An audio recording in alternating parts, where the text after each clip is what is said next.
Raoul Bautier a commencé depuis l'année passée à lancer des formations. Donc je peux dire même totalement gratuit. Et formation, après la formation, il y a directement emploi. C'est vraiment rentable. Quand vous avez accompli la formation, c'est rentable. Donc, au vu de ce que tu dis, ça veut dire qu'aujourd'hui, on peut compter Jean-Marie dans la classe des millionnaires grâce à la bouteillerie. Il faut l'affirmer. Nous vendons beaucoup plus à l'extérieur qu'au Cameroun.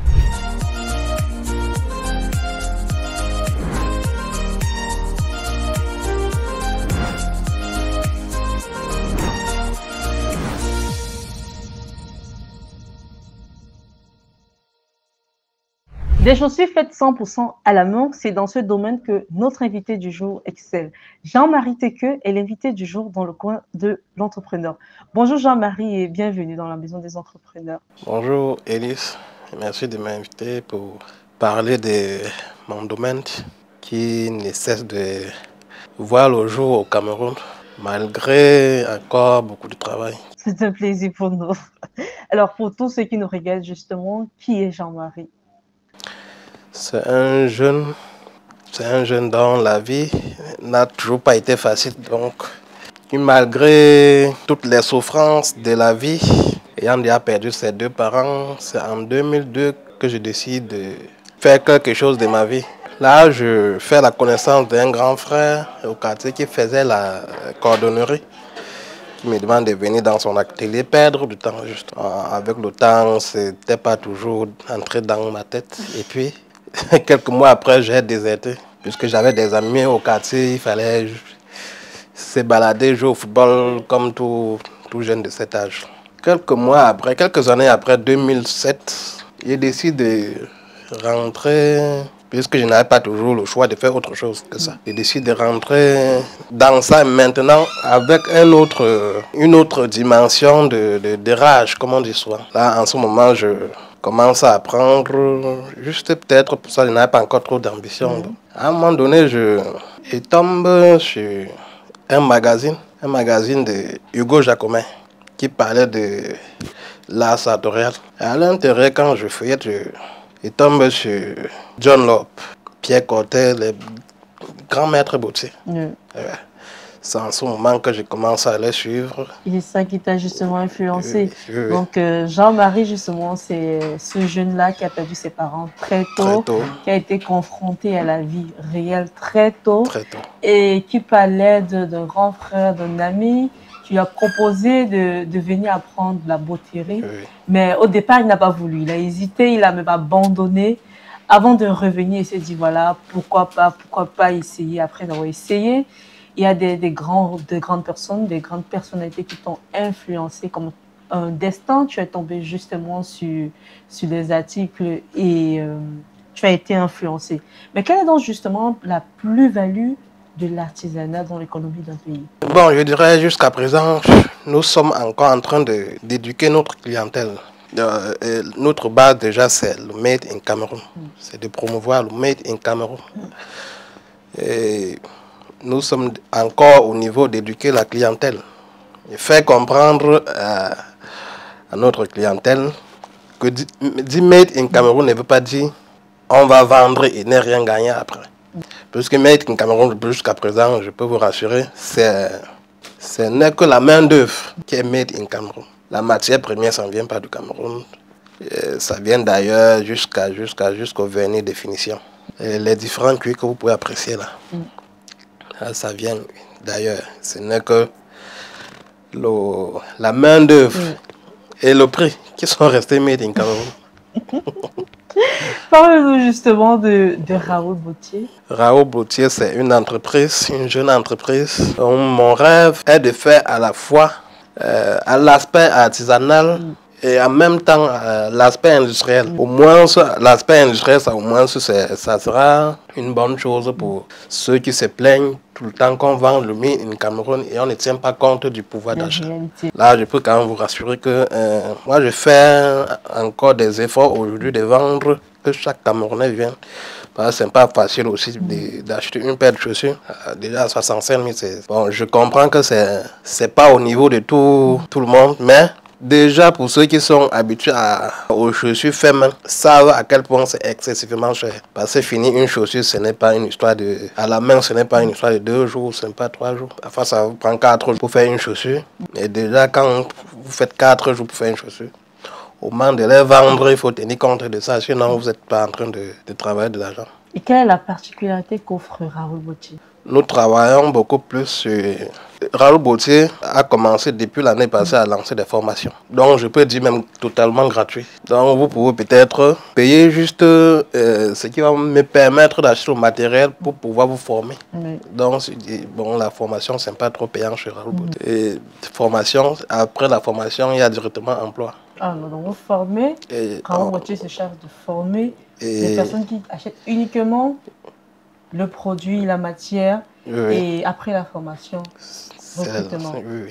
Qu'est-ce qui te motive justement à faire ce geste-là? Bon, la motivation, c'est parti du moment où quand vous êtes un jeune qui est passé par la souffrance, à un moment donné, quand vous avez la possibilité de tendre la main. Parce qu'à un moment donné, vous vous mettez tout sur la peau des gens qui sont en train de vivre la même misère que vous avez vécu hier. Alors, tu as parlé et tu insistes de la souffrance que tu as vécue. Oui. Est-ce qu'on peut vraiment entrer dans les détails et avoir une idée de ce que Jean-Marie a vécu? C'est un peu douloureux, mais déjà, je perds mes parents. Mon père déjà à 7 ans et ma mère à 10 ans. Et c'est à partir de là que je me suis retrouvé abandonné à moi-même. Et donc, la rage que j'ai aujourd'hui, c'est juste parce que je ne veux pas, si déjà je perds un peu le fil, je risque de rentrer à un niveau où peut-être je vais pas être serviable dans la vie. Et ce que j'ai vécu, c'est ça qui me booste. Alors, pour revenir justement à l'histoire, tu perds tes parents à l'âge de 7 ans et 10 ans. Comment est-ce que la vie se présente? Quelles sont les difficultés que tu as rencontrées? Mon rêve a été toujours de devenir mécanicien auto. Et quand je perds mes parents, non seulement il n'y avait plus personne pour ni payer l'école, ni la formation même. Je me suis retrouvé abandonné.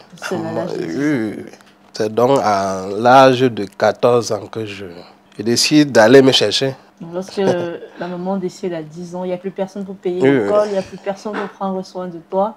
À 14 ans, tu es obligé d'entrer dans la vie active. Dans la vie, non, et là, tu commences directement à apprendre à c'est à 14 ans que ces grands frères me demandent de l'accompagner. Bon, à 14 ans, tout jeune, je voulais jouer au foot. Ça n'a pas été ça pour un départ. Oui. Bon, la délinquance a été quand même pour quelques années. Et puis en 2007, je grandissais et il y avait déjà je voyais des petits frères qui étaient derrière moi. Il fallait que je fasse quelque chose. Alors, est-ce que tu décides de lancer Raoul Bautier? Quels ont été tes objectifs, ton objectif principal derrière? C'était de te relever d'abord toi-même ou alors d'agrandir ta vision de telle en sorte que tu puisses venir en aide aux autres gens qui se reconnaîtront à toi, bien qui vivent ou qui ont vécu la même situation que toi? Quel est vraiment l'objectif de Raoul Bautier? L'objectif est que Raoul Bautier, depuis tout petit, j'ai toujours aimé entreprendre. Travailler le salaire n'a jamais été mon truc. Et bien que j'ai même travaillé, mon premier salaire était de 20 000 francs. À l'époque, même, c'était même beaucoup. C'est de 20 000 francs où je ne me plaignais pas. Et là, tu travaillais en tant que? J'étais barman, comme vous voulez. J'étais barman, je dormais là. Dormais dans le bar? Je dormais dans le bar. Quelques années après que j'ai dit, ce métier, c'est un peu... il n'y a pas d'avenir. J'ai décidé de rentrer à l'atelier. Tu as compris qu'en fait, peut-être ce métier que le grand frère proposait était idéal. Oui. Et même quand je rentre, il ne savait pas que je venais apprendre. Il savait que c'est juste que bon, je n'ai rien au quartier à faire au quartier, je viens juste perdre le temps. C'est ainsi que 3 mois après, me vois, je fais une paire de chaussures. Pourtant, j'ai trouvé ceux qui avaient déjà fait 2 ans, ils ne savaient rien de... C'est 3 mois après que je fais ma première chaussure. Et puis 6 mois après, je quitte l'atelier. Oui, parce que ce qu'on faisait à l'atelier, je voyais toujours. C'était bien, mais ce n'était pas toujours ce que je voulais. Je voyais des chaussures, des grandes marques de chaussures. Je voulais atteindre ce niveau. Bon, maintenant, si je restais à l'atelier, je ne pouvais pas atteindre ce niveau parce qu'on faisait la même chose tous les jours. Il n'y avait pas de changement? Non. Là, j'étais obligé de quitter il m'arrivait d'aller au marché, dans la friperie, acheter des chaussures friperie détachées pour voir le processus de montage. C'est ainsi que j'ai pu atteindre ce niveau. Quel mot te définit le plus? Je ne peux que dire persévérance. Hein. Persévérant par rapport à l'histoire derrière, oui. ou déjà par rapport à ce que tu vis au quotidien? Par rapport à l'ensemble de tout ça. Oui. J'aspire à faire des grandes choses, à accomplir des grandes choses, à apporter mon aide à tous ceux qui auront besoin. Maintenant, en termes de rentabilité, est-ce que le domaine de la bouteillerie rapporte réellement? C'est un domaine très prometteur parce que je peux encore l'ignore. Il dit peu même jusqu'à ceux qui sont dans ce domaine. Quand vous avez accompli votre formation, c'est vraiment rentable. Quand vous avez accompli la formation. Parce qu'il y a beaucoup de personnes qui font la chaussure, mais pour maîtriser les normes d'une chaussure normale. Et maintenant, quand vous maîtrisez toutes les normes, quand vous êtes un boutier plein, c'est rentable. Donc, au vu de ce que tu dis, ça veut dire qu'aujourd'hui, on peut compter Jean-Marie dans la classe des millionnaires grâce à la bouteillerie. Je peux dire, pour le moment, je peux la filmer juste parce que au début, je n'avais jamais, quand j'ai commencé avec une paire de chaussures. Il dit avec une paire de chaussures. Et je peux vous rassurer, jusqu'aujourd'hui, je n'ai jamais eu 100 francs. Qui vient de quelqu'un pour dire ouais, je t'aide un peu avec un tournevis, une pince. Voilà. C'est-à-dire c'est une paire qui fait deux, ainsi de suite. Et c'est ça qui peut-être achète une machine et au lendemain ça achète un moule. C'est-à-dire c'est au fur et à mesure que tu investis dans les équipements. On est quitté d'une paire à plus de 1000 paires, à des appareils. Des appareils sans devoir, sans francs à qui que ce soit. C'est quand même énorme. C'est quand même énorme et on espère également que tu vas continuer à aller encore et encore. C'est ce que je... Mais est-ce que c'est une activité que tu peux conseiller réellement aux jeunes? Moi, je ne pense pas qu'il y a une activité où on ne peut pas conseiller aux jeunes. Hein. Vous entrez dans une activité et puis c'est vous qui vous donnez la marche à suivre. C'est-à-dire, vous avez vos objectifs. Nous sommes en train de parler de la chaussure aujourd'hui. Il y a quelque part un coordonné qui en a tellement marre qu'il a envie d'abandonner. Juste parce qu'il n'a pas su, il n'a aucun objectif. Son objectif, c'est que je travaille aujourd'hui. Si j'ai une commande aujourd'hui, comme sur le week-end, je commence à boire de vendredi à samedi. Et lundi, je recommence. Et si déjà le week-end arrive, s'il n'a pas peut-être de l'argent pour boire ses bières comme d'habitude, du coup, il a envie d'abandonner. L'objectif, en fait, ce n'est pas l'activité en Ce n'est pas l'activité, non. Moi, je pense que quand vous arrivez quelque part, vous devez avoir au moins la passion de ce que vous faites. Bon, c'est là où je suis, c'est la passion. Même si j'accepte que je vais faire une paire de chaussures à 5 000 francs, ça ne sera pas différent de celle que je vends à 65 000. Parce que le client de 5 000 francs, c'est lui qui va aller peut-être prospecter, et peut-être à 100 000, à 200 000. On ne sait pas. Puisque jusqu'au jour d'aujourd'hui, c'est le client qui est ma source oui. Et c'est le client qui me... Il peut dire ma plus grande publicité, c'est les clients, hein, parce que je ne vois pas... C'est les clients, c'est-à-dire de bouche à oreille. Et quelles sont les difficultés que tu rencontres en tant qu'entrepreneur et comment les gères-tu? C'est pas toujours évident d'avoir la matière première de qualité. Il faut bien préciser qualité. La difficulté, c'est que même quand c'est de la bonne qualité, ce n'est pas toujours évident d'écouler le produit au pays. Parce que bon, chacun va se dire, c'est fait au pays. Même s'il est sûr que non, c'est de la bonne qualité, c'est fait au pays, déjà, c'est un problème.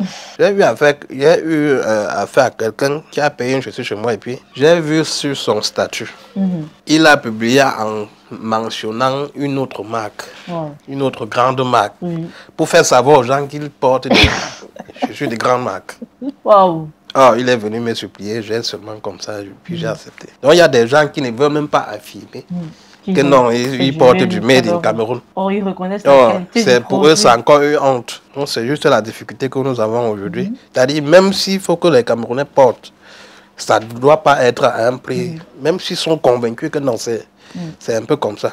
Donc nous sommes encore en train de les éduquer. Nous, notre clientèle aujourd'hui, ce n'est plus seulement les Camerounais. Nous vendons beaucoup plus à l'extérieur qu'au Cameroun. Ok, super. On va terminer justement avec un mot de fin. Un mot de fin pour tous ceux-là qui nous regardent, qui te regardent et qui, comme toi, partagent la même histoire et pourquoi pas cherchent un moyen de se relever. Alors, le mot de fin, c'est je veux tout simplement dire à mes jeunes frères de se mettre au travail, de laisser un peu leurs égos à côté, de se mettre au travail, être persévérant. Donc, ce mot à ne pas négliger. C'est un mot à ne pas négliger quand vous êtes encore dans vos débuts. Être persévérant et ne pas dire ceci, ce n'est pas mon métier. L'autre, c'est ça que je veux faire. Au début, il y a des gens qui m'ont insulté que je vais devenir cordonnier. Aujourd'hui, les mêmes gens viennent me demander des chaussures. Ouais, donc, il faut juste être persévérant et attendre Dieu faire le reste. Dieu fait le reste et il le fera toujours. Et quant à moi, je vous donne toujours rendez-vous samedi, 10h. Mais je vous laisse accompagner de cette phrase. Réfléchissez-y. La persévérance vous conduit où vous n'imaginez pas. Mais surtout, profitez de vos douleurs pour construire votre avenir. Pour un séjour calme et agréable à Abidjan et à Douala, choisissez MC Home, votre nouvelle agence immobilière. Nous mettons à votre disposition des appartements meublés ultra modernes au bord des routes principales. Bénéficiez d'un cadre sécurisé, entièrement équipé avec une couverture Internet haut débit pour un séjour inoubliable. Réservation au Cameroun, plus 237 676 05 17 87. En Côte d'Ivoire, plus 225 07 88 75 24 07. MC Home. Faites comme chez vous.